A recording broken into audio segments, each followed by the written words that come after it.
Произошло это 22 апреля. Был я дома, там доски возле бани обжигал от грибка. Ну и попалась, видать, не лужка, а ветерок был, и это разгорелось. А я как раз в это время пошел обедать.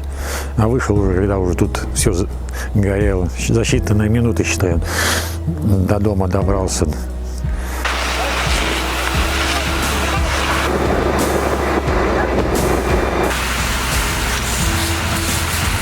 Пожарные приехали очень быстро, оперативно сработали, отстояли, как говорится, наш дом.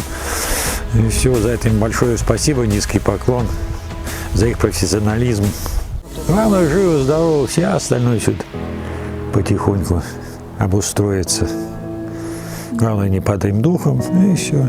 Тут теперь, произошло, что теперь. Это же не кинопленка, назад ее не отмотаешь.